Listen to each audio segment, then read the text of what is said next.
जम्मू कश्मीर आरक्षण संशोधन विधेयक 2023, ये दोनों विधेयकों को कानून बनाने के लिए सदन के आशीर्वाद प्राप्त करने के लिए मैं यहाँ उपस्थित हुआ हूँ। मान्यवर, आज ये दो बिल पारित भी होंगे, इसलिए भी आज का दिन बहुत महत्वपूर्ण है। और आज का दिन जम्मू कश्मीर और भारत के इतिहास में अलग दृष्टि से भी बहुत सुवर्ण अक्षरों से अंकित होने वाला है, क्योंकि आज ही सर्वोच्च अदालत की संवैधानिक खंडपीठ ने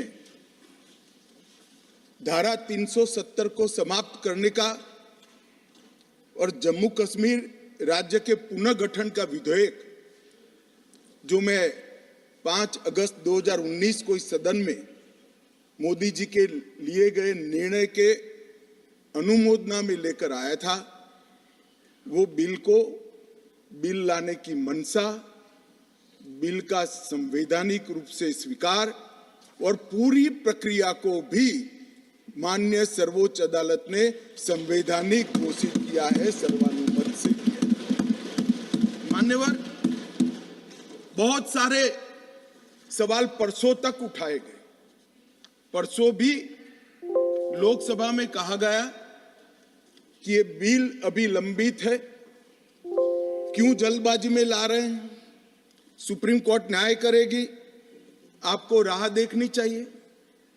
मान्यवर, ये सारे स्टैंड जो थे वो न्याय के लिए नहीं थे। नरेंद्र मोदी जी ने जो निर्णय किया था वो निर्णय को लंबित करने के लिए थे, उस इरादे से किए गए। मान्यवर, आज निर्णय कर लिया सुप्रीम कोर्ट ने, और ढेर सारी चीजों को जो भारतीय जनता पार्टी 1950 से बताती थी, और कांग्रेस, विपक्ष और विशेषकर कम्युनिस्ट भाइयों का हमेशा से हम पर आरोप था कि राजनीतिक बातें आप कर रहे हो, ये सारी चीजों को आज सर्वोच्च अदालत ने अमली जामा पहना दिया। न्यायालय ने माना कि जम्मू कश्मीर के पास कभी भी आंतरिक संप्रभुता नहीं थी, जो हमारा कहना था। उन्होंने कहा कि भारत के साथ ट्रीटी के कारण भारतीय संविधान के बाहर राज्य को कोई आंतरिक संप्रभुता नहीं मिलती है, इस बात को सुना। मान्यवर, न्यायालय ने माना कि अनुच्छेद 370 एक अस्थायी प्रावधान था, इसमें कोई शंका कुशंका नहीं है, ये संवैधानिक सत्य है कि धारा 370 अस्थायी समाधान। अब ये कुछ लोगों को पसंद नहीं आता है, और जो नेहरू जी के विचारों के, नेहरू जी के कामों के बड़े प्रशंसक है और अनुयायी है, उनको भी पसंद नहीं आता है जो हम कहते हैं। मगर मैं उनको बड़ी विनम्रता से पूछना चाहता हूं, अगर धारा 370 इतनी ही न्यायिक थी, इतनी ही जरूरतमंद थी, तो इसके सामने एक ही आर्टिकल है मान्यवर, जिसके सामने टेम्पररी शब्द का उपयोग किया गया, वो स्वयं नेहरू जी ने क्यों किया होगा? जो लोग कहते हैं कि धारा 370 परमानेंट है, वो संविधान सभा की मंशा का अपमान कर रहे हैं, संविधान का अपमान। मान्यवर, आज सुप्रीम कोर्ट ने कह दिया है कि इसका मतलब ये है, ये जो कहा धारा 370 अस्थायी प्रावधान था, इसका मतलब ये है कि ये दावा याचिकाकर्ता का 370 को कभी हटाया ही नहीं जा सकता। वो दावा सिरे से सुप्रीम कोर्ट ने खारिज कर दिया है कि संविधान को और देश के संसद के सदनों को पूरा अधिकार है धारा 370 हटाने। मान्यवर, न्यायालय ने यह भी माना कि राज्यपाल शासन और राष्ट्रपति शासन की जो उद्घोषणाएं हुई, इस पर भी ढेर सारे सवाल उठा गए कि राष्ट्रपति शासन गलत तरीके से लगाया गया, राज्यपाल शासन गलत तरीके से लगाया गया। इन्होंने भी, सुप्रीम कोर्ट ने यह भी माना कि राज्यपाल शासन और राष्ट्रपति शासन की उद्घोषणाओं को चुनौती देना ठीक नहीं है। ये पूर्ण रूप से संवैधानिक प्रक्रिया के तहत। मान्यवर, अनुच्छेद 370(3) में जो प्रावधान है वो संविधान सभा ने ही तय किया है। जब टेम्पररी इस प्रोविजन को किया गया तब सवाल हुआ है कि टेम्पररी है तो हटेगा कैसे। तो धारा 373 के अंदर एक प्रावधान डाला गया कि सीओ से राष्ट्रपति महोदय धारा 370 में सुधार भी कर सकते हैं, इस पर रोक भी लगा सकते हैं और पूर्णतया संविधान के बाहर भी कर सकते हैं। राष्ट्रपति का जो आदेश था, तत्कालीन राष्ट्रपति का 5 अगस्त 2019 का आदेश सीओ था, इसके माध्यम से राष्ट्रपति जी को पूर्ण अधिकार है अनुच्छेद 370 का संचालन बंद करने का। ये भी आज सुप्रीम कोर्ट ने सर्वानुमत से होल्ड कर दिया है, उसको उस पर मोहर लगाई। इस आधार पर याचिकाकर्ता ने एक तर्क दिया था। याचिकाकर्ता कौन है वो तो सभी लोग जानते ही हैं, सभी लोग जानते हैं। मैं कोई नाम देना नहीं चाहता। नहीं, नाम देकर क्या करेंगे, यही बोले ही है वो, तो इसमें कोई एक्सपोज करने जैसी बात नहीं। मान्यवर, 370 के तहत कोई भी घोषणा करने के पहले जम्मू कश्मीर की संविधान सभा का परमिशन जरूरी है, अनुमोदना जरूरी है, ये उनका क्लेम। और उसको क्लेम को एक्सटेंड करते हुए आगे ले गए, क्योंकि अब तो जम्मू कश्मीर में संविधान सभा है ही नहीं। तो इसका मतलब ये हुआ कि जम्मू कश्मीर की संविधान सभा के परमिशन के बगैर धारा 370(3) के तहत कोई एक्शन नहीं लिया जा सकता और संविधान सभा समाप्त हो गई है, इसलिए धारा 370 परमानेंट हो गया। मान्यवर, ऐसा आर्गुमेंट मैंने मेरे जीवन में भी मेरे 5 धाराशास्त्रियों को पूछा कि मेरी समझ में कोई गड़बड़ है या ये डिमांड कोई गड़बड़ है, कि डिमांड तो गड़बड़ है ही है, ये आर्ग्यू कर रहे हैं, उनकी समझ में भी बड़ा प्रॉब्लम है। मान्यवर, आज सुप्रीम कोर्ट ने तय कर दिया कि जम्मू कश्मीर की संविधान सभा समाप्त होने से धारा 370(3) समाप्त नहीं हो जाता है, धारा 370(3) यथावत रहता है। मान्यवर, न्यायालय ने यह भी माना कि धारा 370 के तहत मिली हुई शक्ति का प्रयोग करते हुए राष्ट्रपति महोदय एक तरफा सूचना जारी कर सकते हैं, जिसको संसद के दोनों सदनों का सादे बहुमत से अनुमोदन चाहिए। ये भी आज सुप्रीम कोर्ट ने मान लिया। जो कहते थे कि राष्ट्रपति महोदय का सीओ ठीक नहीं है, आज उसका भी जवाब माननीय सुप्रीम कोर्ट ने दे दिया है। मान्यवर, उपयुक्त बिंदुओं का सीओ 272 पर कोई प्रभाव नहीं है, ये भी सिद्ध करते हुए अनुच्छेद 371(d) के तहत राष्ट्रपति द्वारा शक्ति का प्रयोग दुर्भावनापूर्ण नहीं है, उसको भी सुप्रीम कोर्ट ने होल्ड कर दिया है। मान्यवर, सुप्रीम कोर्ट ने यह भी होल्ड कर दिया है कि क्योंकि जब अब धारा 370 समाप्त हो चुकी है, अब जम्मू कश्मीर के संविधान का कोई अस्तित्व नहीं रहता है। मान्यवर, न्यायालय ने चुनाव कराने के लिए भी चुनाव आयोग को निर्देश करे। मान्यवर, बहुत सारे लोग अब इसमें तो इतना सारा लूट गया, जो दावे थे सारे खारिज हो गए। तो एक पूंछ पकड़कर मैंने बाइट देखा करते हैं। क्या पूंछ पकड़ते हैं कि चुनाव आयोग ने ऑर्डर कर दिया। अरे भाई, क्या ऑर्डर करा? मैंने स्वयं कहा है कि हम चुनाव कराएंगे, इसमें कौन सी बड़ी बात है? इसी सदन में कहा है, लोकसभा में करा है, एज ए गृह मंत्री ऑन रिकॉर्ड करा है। उन्होंने कहा कि भाई राज्य का स्टेटस वापिस देंगे, तो ये भी मैंने कहा है कि अप्रोप्रिएट टाइम पर राज्य का स्टेटस हम वापिस देंगे। और सुप्रीम कोर्ट ने भी ये जो कहा है उसमें मेरे सदन में के बयान को और सॉलिसिटर जनरल के सुप्रीम कोर्ट के सामने बयान को कोट करते हुए कहा है। अब मुझे कोई समझाए इसमें विजय कहां से हुई है?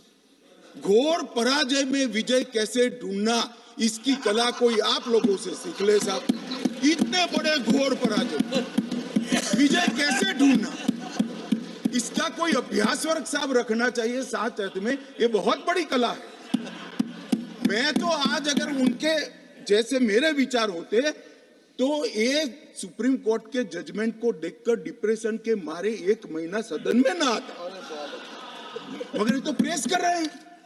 और कांग्रेस पार्टी ने आज प्रेस करी मान्यवर, और प्रेस में क्या किया कहा कांग्रेस पार्टी ने?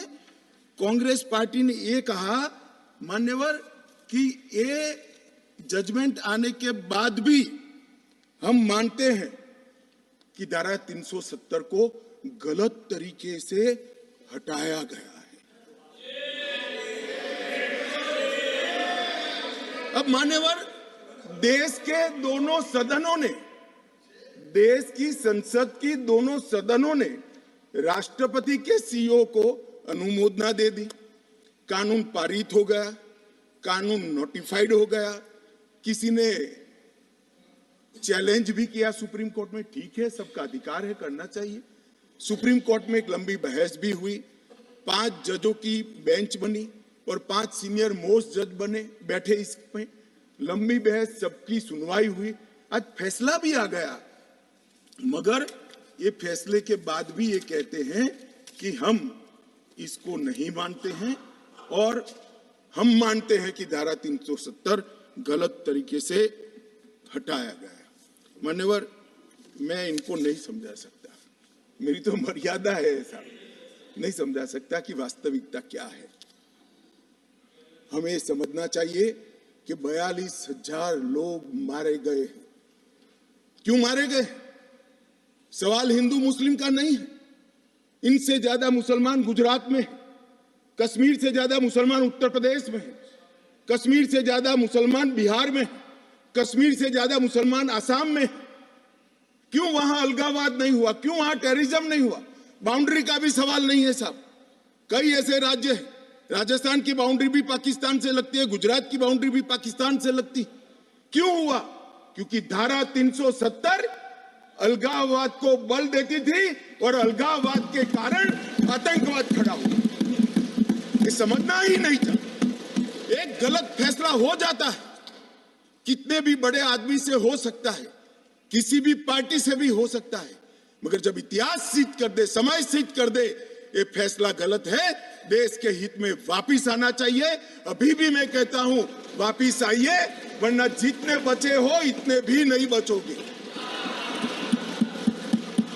अगर अभी भी इस फैसले को चिपक कर रहना चाहते हो तो देश की जनता देखती है 2024 में 2-2 हाथ भी हो जाएंगे और जनता का परिणाम भी आ जाएगा और मोदी जी तीसरी बार प्रधानमंत्री।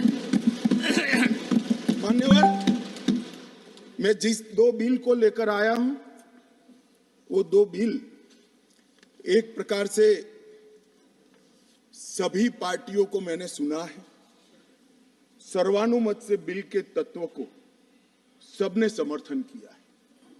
बिल का जो तत्व है, कंटेन है, इसका किया है। मुझे था कि विटरास खड़े हो जाएंगे कि हम अपोज में खड़े हैं, मगर मैं सभी पार्टियों को कहता हूं, तब ये तो काउंट करता हूं कि कम्युनिस्ट पार्टी कभी अच्छे काम का समर्थन नहीं कर सकती है, इसलिए सभी पार्टियों से मेरा मत बाकी दलों से। मान्यवर, कमजोर और वंचित वर्ग, ये जो नाम है, किसी भी नागरिक की डिग्निटी को बहुत हर्ट करने वाला नाम है, अंतर की गहराइयों तक दुख खड़ा करने वाला नाम है और बहुत समय से था। आज प्रधानमंत्री जी ने एक जो फैसला लिया है, जिस फैसले को वास्तविक स्वरूप देने के लिए मैं आपके सामने उपस्थित हुआ हूं, इसमें कमजोर और वंचित वर्ग की जगह अन्य पिछड़ा वर्ग ये नाम जोड़ने का फैसला दिया है, जो संवैधानिक ढंग से संवैधानिक शब्द है। मान्यवर, दूसरा बिल जो है वो दूसरा बिल जम्मू कश्मीर में सालों से अलग अलग प्रकार के विस्थापित हुए मान्यवर, 80 के दशक से आतंकवाद की शुरुआत हुई, 89 से चरम सीमा पर पहुंचा। ढेर सारे कश्मीरी हिंदू, विशेषकर कश्मीरी पंडित और ढेर सारे सिख भाई घाटी छोड़कर पूरे देश भर में बिखर गए। जम्मू में गए, बेंगलुरु गए, गुजरात गए, दिल्ली गए, फरीदाबाद गए, देश भर में बिखरे। सभी राज्यों ने उनकी आवभगत भी की, सभी राज्यों ने उनको रिजर्वेशन भी दिया, कई राज्यों ने उनको नौकरी में प्रायोरिटी दी भी। कश्मीरियों को गले लगाने का काम पूरे देश ने किया है, पूरे देश की जनता ने। मान्यवर, वो बिखरे और ऐसे बिखरे कि अपने ही देश में वो विस्थापित हो गए, निराश्रित हो गए।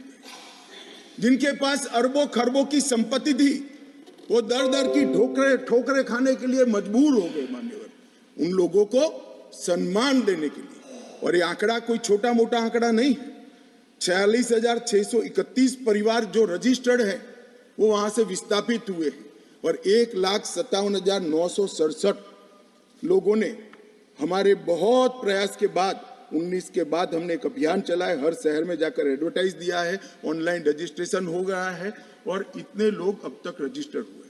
तनख्वाह साहब ने कहा कि बहुत सारे हैं, करना चाहिए। मैं तो उनको निमंत्रित करता हूं, तनख्वाह साहब आप जितने भी छूट गए इसकी सूची लाइए, आधी सेकंड में मैं रजिस्टर कर आपको एक्नॉलेजमेंट।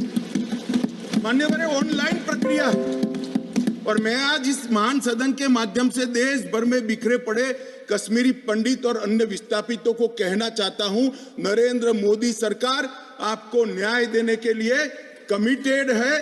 आप मुझे लिखिए, कश्मीर सरकार को लिखिए, किसी भी विज्ञ के बगैर आपका रजिस्ट्रेशन कर दिया जाएगा।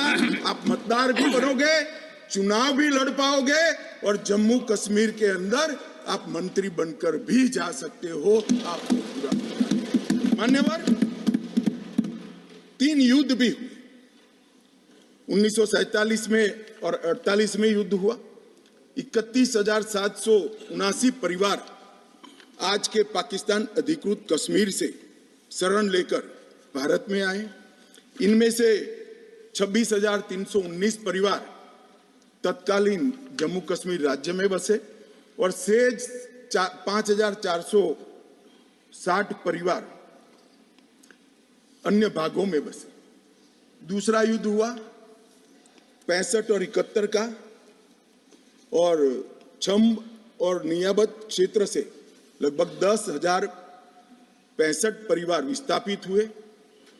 3500 परिवार 65 के युद्ध में हुए और इतने ही करीब 71 के युद्ध में हुए। अब तक 47, 65 और 71 के युद्धों में लगभग 41,844 परिवार विस्थापित हुए हैं। उनको भी भारत सरकार ने ढेर सारी चिंता करी है, मैं आगे बताता हूं।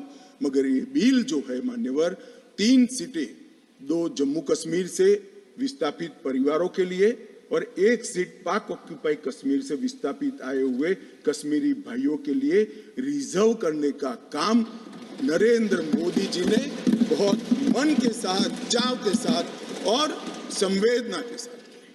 मान्यवर, ये जो फैसला है उसी एक्ट का हिस्सा है जिस एक्ट को सब चैलेंज करते हैं।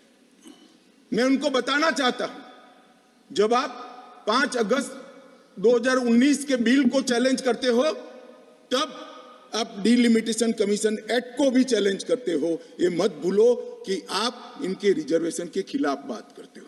मान्यवर, डिलिमिटेशन कमीशन ने गंभीरता से विचार करने के बाद समुदायों का प्रतिनिधित्व नॉमिनेशन द्वारा कराने की सिफारिश की।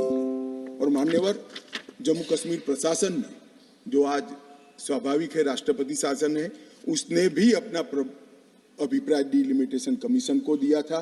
भारत सरकार ने के गृह मंत्रालय ने भी दिया था कि इनके प्रति सिंपैथेटिक व्यू लेना चाहिए, इनका प्रतिनिधित्व होना चाहिए। जब वो अपनी जमीन में ही नहीं है तो असेंबली में कैसे चुनकर जा सकते हैं।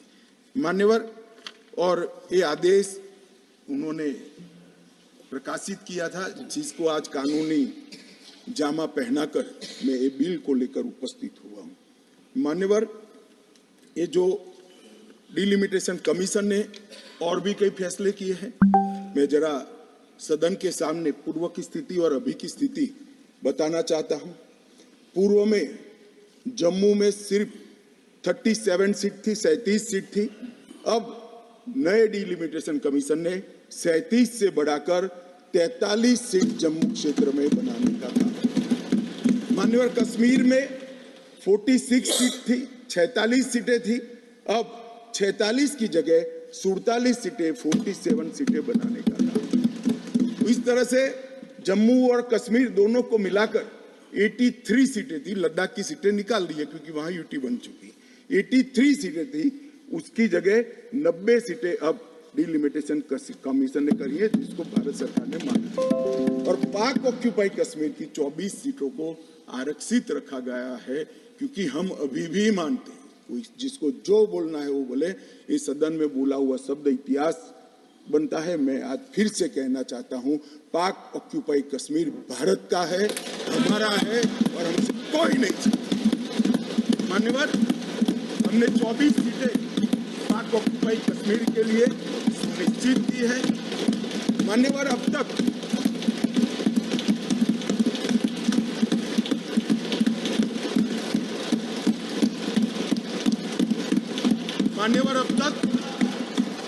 SC ST की सीटों में बड़ी विसंगतताएं भी थी, और जो दिग्विजय की कहते थे संवेदनशील अप्रोच होना चाहिए, संवेदनशीलता होनी चाहिए। SC ST के प्रति संवेदना से ही ये निर्णय हुआ है। पहले जो 7 सीटें थी SC की, उसको हमने बरकरार रखा, और ST की सीट 0 थी, क्योंकि धारा 377 परमिट नहीं करती थी, अब परमिट करती है। 9 सीटों को रिजर्व कर दिया।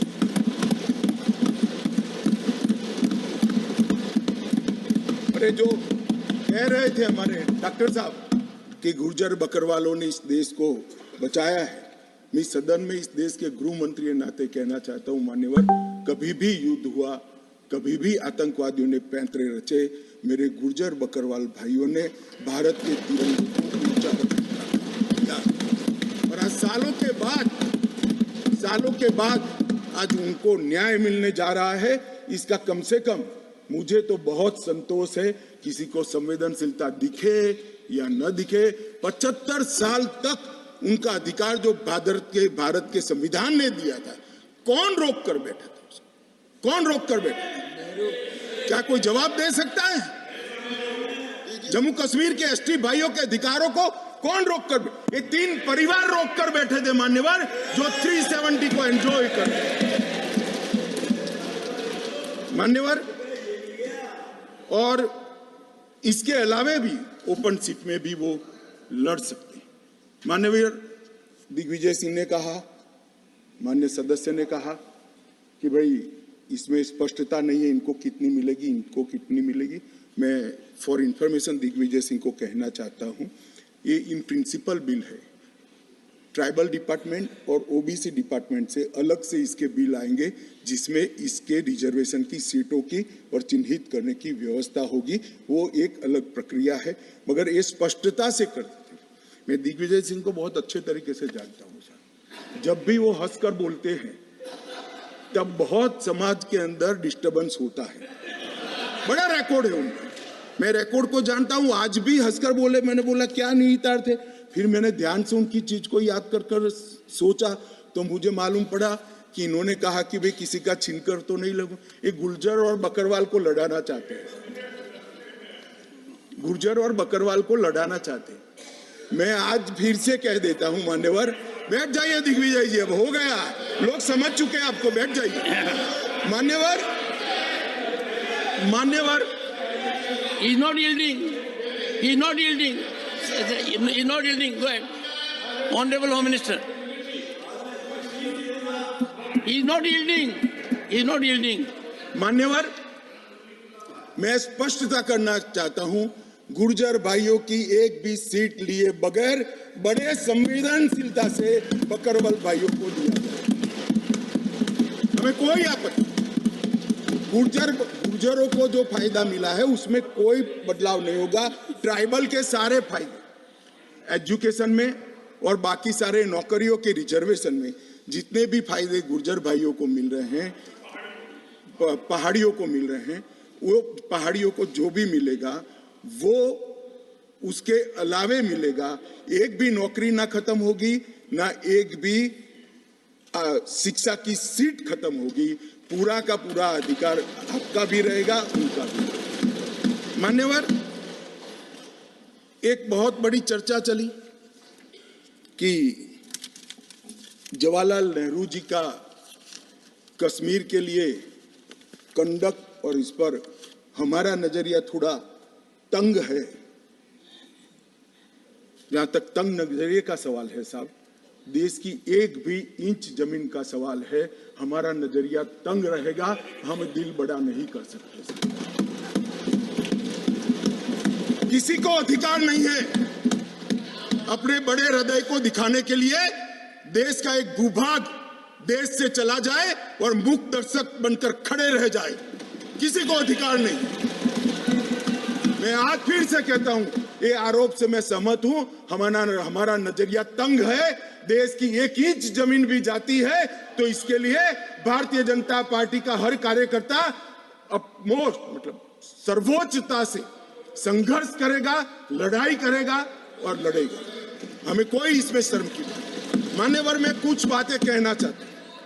बहुत कुछ कहा है, अभी कहा गया नेहरू के कारण कश्मीर यहां है, नेहरू जी के न होते तो शायद ये बिल ही नहीं आता और कश्मीर होता ही नहीं। इस तरह से कहा। मैं आज कहना चाहता हूं कि जो आजादी के बाद भारत की रचना को जानते हैं उनको मालूम होगा हैदराबाद में इससे भी बड़ा प्रॉब्लम हुआ था। क्या जवाहरलाल जी गए थे क्या?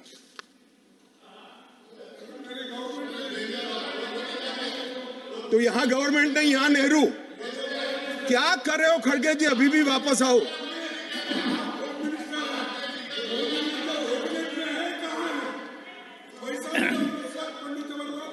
एक मिनट रिकॉर्ड पर है। कश्मीर में दिग्विजय जी ने सरदार पटेल का नाम नहीं लिया। एक नाम लिया शेख अब्दुल्ला का, दूसरा नाम दिया जवाहरलाल नेहरू का। तो वो होम मिनिस्टर थे, क्यों नहीं दिया भाई? अब सुनिए दिग्विजय जी, अब सुनिए, सुनना पड़ेगा, ऐसा नहीं चलेगा। हमने सुना है, धैर्य से सुना है। मान्यवर, जूनागढ़ में क्या जवाहरलाल नेहरू गए थे? हैदराबाद में जवाहरलाल नेहरू गए थे? लक्षद्वीप में जवाहरलाल नेहरू गए थे? जोधपुर में जवाहरलाल नेहरू गए थे? जवाहरलाल नेहरू एक ही जगह काम देखते थे, जम्मू कश्मीर में, जिसको आधा छोड़कर आ गए। एक ही जगह देखते। मान्यवर, दूसरा, विलय लेट क्यों हुआ?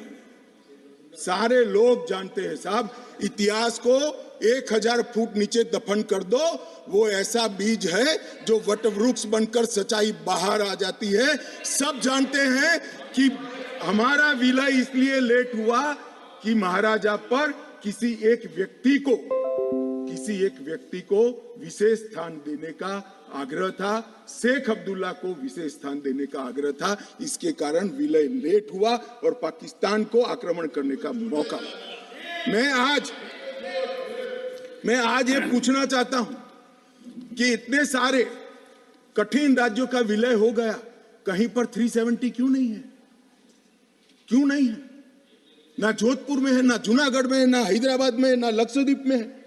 क्यों 370 नहीं है? कि संवेदनशील हृदय के कारण 370 है। संवेदनशील हृदय। मान्यवर, कंडीशन किसने रखी, किसने स्वीकार की? इतिहास जवाब मांगता है, देश की जनता जवाब मांगती है, जवाब देना पड़ेगा, भाग नहीं सकते इतिहास से कोई। मान्यवर, सेना भेजने में देरी क्यों हुई? और ये कहते हैं कि इसके बाद भी देरी हुई है। मैं साहब एक रेफरेंस सैम मानेकशॉ का देना चाहता हूं। फील्ड मार्शल सैम मानेकशॉ तब डायरेक्टर ऑफ मिलिट्री ऑपरेशंस थे। उन्होंने एक जगह पे कहा है कि कबीलाई हमलावर आक्रामक और लूट मचा रहे थे, तब चर्चा में ही व्यस्त थे। मैं व्यक्ति का नाम देना नहीं चाहता वरना खड़े हो जाएंगे। तब एक मीटिंग में सैम मानेकशॉ मौजूद थे।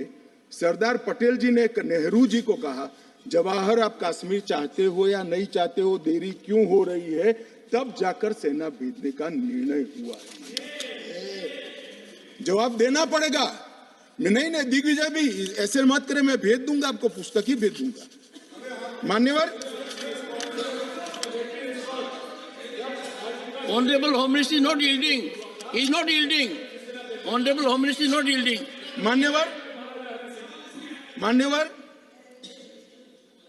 एक बात सर्वविदित है, अगर असमय सीज फायर नहीं होता, तो आज पाक ऑक्यूपाई कश्मीर नहीं होता। अब पत्रों का जिक्र कर रहे हैं, किसी अंग्रेज सेनापति ने देखा, मैं जरूर देखूंगा इसको, अगर लिखा है तो देखना चाहिए। परंतु अफसर कुछ भी कहे, देश का प्रधानमंत्री का देश की जमीन के लिए संवेदनशीलता होना चाहिए या नहीं होना चाहिए? इतना छोटा सवाल है।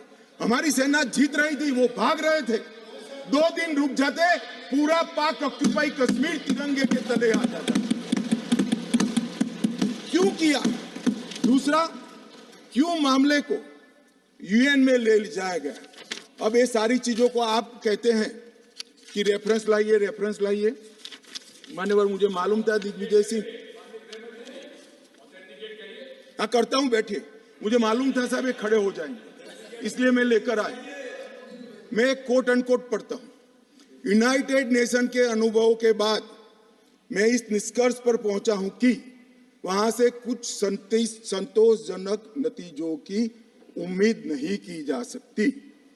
मुझे सीज फायर करना अच्छा फैसला लगा, लेकिन इस मसले को ठीक से हम नहीं निपट पाए, नहीं परख पाए। हम सीज फायर पर और विचार करके बाद में निर्णय करना चाहिए था। हालांकि ये सब भूतकाल की गलतियां हैं। ये जो कोट है किसी और का नहीं है, जवाहरलाल नेहरू का है। अब उनको तो मानोगे या नहीं मानोगे कि उन्होंने गलती की है, स्वीकार करी है। और साहब एक मिनट सोर्स भी बता देता हूं, Nehru memorial museum and library, Jawaharlal Nehru connection, JNSG 143 part 1। और उस वक्त जब अरे भाई, स्वयं नेहरू कह रहे हैं मेरी गलती थी, क्यों इतना पकड़ कर रखा है पूंछ?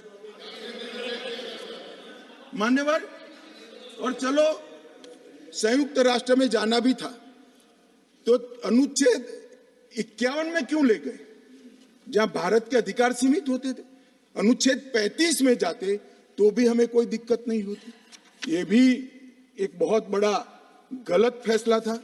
और मैं बताता हूं मान्यवर, एक कहते हैं कि धारा 370 निरस्त कर दी। अगर कल को ये 40 साल के बाद, जोर से बोले मनोज झा जी, 40 साल के बाद, क्योंकि ये मानते हैं कि 40 साल के बाद मैं नहीं हूंगा, मैं तो 60 का हो गया, मेरा आयु 40 साल का हो ही नहीं सकता। वो कहते हैं 40 साल के बाद इतिहास पूछेगा तो कौन रिस्पॉन्ड? मैं बताता हूं, 2 सदी तक अगर धारा 370 का फैसला गलत है तो मेरी सरकार का है, मेरा फैसला। प्रधानमंत्री नरेंद्र मोदी जी ने फैसला लिया है। ना मोदी जी इस फैसले से भाग सकते हैं, ना हमारी कैबिनेट भाग सकते हैं, और ना हमारा पार्टी भाग सकता है। रिस्पॉन्सिबिलिटी ऑन करनी पड़ती है। जब इमेज बिल्डिंग के लिए बड़े बड़े फैसले लेते हैं, संवेदनशील दिमाग से फैसले लेते हैं, तब इसको ऑन भी करना पड़ता है और देश को जवाब भी देना पड़ता है। इस तरह से नहीं चलता है इतिहास। और इतिहास, मेरी बात आज भी मानकर चलिए दिग्विजय सिंह, इतिहास किसी को नहीं बख्शता है, किसी को नहीं बख्शता है। मान्यवर, आज जो बिल लेकर मैं आया हूं, काफी लोगों ने पूछा कि क्या बदलाव आया है। अब मेरी कोई चश्मे की दुकान तो है नहीं जिससे वास्तविकता दिखाने का चश्मा मैं किसी को पहना सकूं। सबको अपने अपने चश्मे से देखना पड़ेगा, और चश्मे का अगर कांच गलत है तो दृश्य गलत हो जाता है। मान्यवर, पूरा कश्मीर और जो 2 करोड़ यात्री पूरे देश से जाकर आए, लाखों यात्री अमरनाथ यात्रा कर आए, हर महीने लाखों यात्री वैष्णो देवी के दर्शन करके आते हैं, और 100 से ज्यादा अधिक फिल्मों के शूटिंग हुए हैं, वो सभी एक मुख से कहते हैं कि कश्मीर की परिस्थिति अच्छी है, मगर स्वीकार करने को तैयार नहीं। मुझे मालूम नहीं है कौन सा चश्मा पहनकर ये देखते हैं।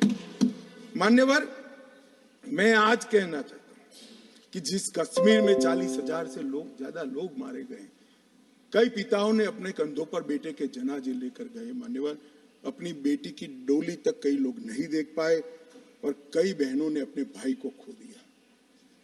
इनकी वेदना, हृदय अगर संवेदनशील है तो ही इसका अनुभव कर सकते हैं, मगर हमारे हृदय में जिनके हाथ में हथियार है, इसके लिए ही संवेदना है, तो इसका रास्ता मेरे पास नहीं है। मान्यवर, मैं इनकी मदद नहीं कर सकता, क्योंकि हमारे लिए मन में संवेदना है कश्मीर के युवा के लिए, कश्मीर की बच्चियों के लिए, और घाटी के भविष्य के लिए संवेदना है, आतंकवादियों के लिए नहीं।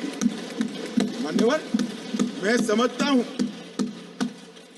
कि आज आर्टिकल 370 समाप्त होने के बाद, और उसके पहले भी नरेंद्र मोदी जी की सरकार आई 2014 में, आज युवाओं का भविष्य ब्लैक नहीं है, परंतु स्कूल का ब्लैक बोर्ड उनका भविष्य बन गया है, वो पढ़ाई लिखाई। जो युवा, मान्यवर, पत्थर लेकर घूमते थे, मोदी सरकार ने, इस प्रधानमंत्री ने इसके हाथ में लैपटॉप पकड़ाने का काम किया है, पूरी दुनिया का एक्सेस। और आतंकवाद और अलगाववाद की बात करने वाले लोग धारा 370 कर आधार बनाकर अलगाववाद की बात करने वाले लोग, आज जो लोग बात करते हैं, उनकी कश्मीर की जनता अनसुनी करती है, डेमोक्रेसी और डेवलपमेंट की बात करती है। मान्यवर, ये आज बदलाव हुआ है। अभी अभी कह रहे थे कि मैंने सदन में कहा था कि आतंकवाद समाप्त हो जाएगा। मैं मेरे जीवन में बोला हुआ भूलता नहीं हूं, और जो बोलता हूं उसको ओन करता हूं।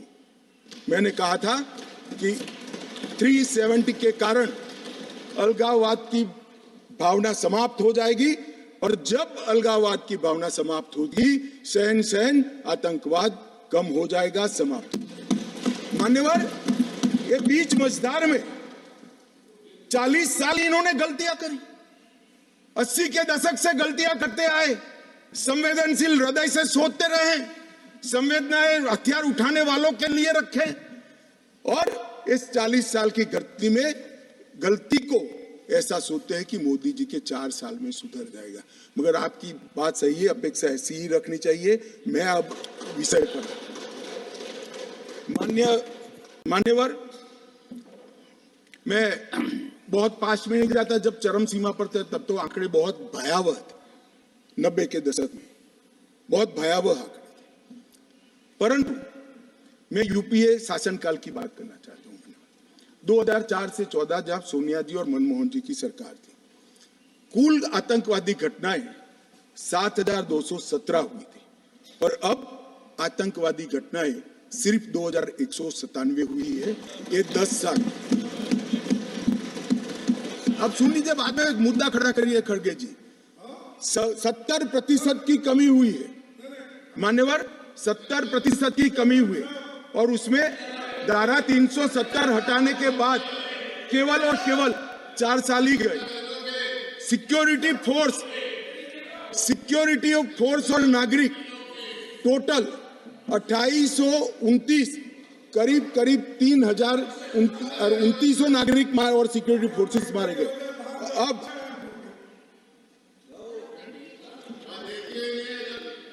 मान्यवर, 3,000 नागरिक उस वक्त 4 से 14 में मारे गए, 14 से 23 में 891 नागरिक मारे गए, 70% की कमी। सिक्योरिटी फोर्सेस और नागरिक, और सिक्योरिटी फोर्सेस की मृत्यु में भी 50% की मान्यवर कमी। ये कह रहे हैं कि क्या हुआ है, मैं आंकड़े बताना चाहता हूं और मनोज जी खास देखे। आत्मा है तो अंधेरे में टटोल कर सुने, सोचे और विचार परिवर्तन होता है तो ईश्वर के लिए करे।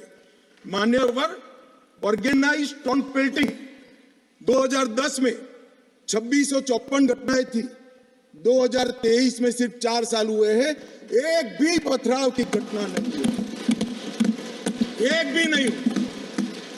स्टोन पेल्टिंग में नागरिकों की मृत्यु 2010 में 112 हुई थी, क्योंकि स्टोन पेल्टिंग ही नहीं हुई है तो मृत्यु भी नहीं हुई, 0 मृत्यु। मान्यवर स्टोन पेल्टिंग में जख्मी नागरिकों की मैं बात करता हूं, सिक्योरिटी फोर्स नहीं, नागरिक जो घाटी के हैं वो 6235 थे, क्योंकि स्टोन पेल्टिंग नहीं हुई है, 0 जख्मी। अब ये इनको दिखाई नहीं देता है।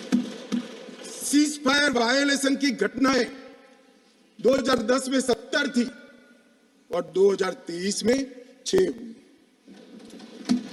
घुसपैठ के प्रयास 489 थे, सिर्फ 48 हुए। मान्यवर वापिस लौट गए आतंकवादी 18 थे 2010 में, अभी 281 आतंकवादी घाटी छोड़कर भागे। ये संवेदनशीलता का नमूना है नागरिकों के प्रति। मान्यवर मैं आज बताना चाहता हूं आपको, इसलिए बताना चाहता हूं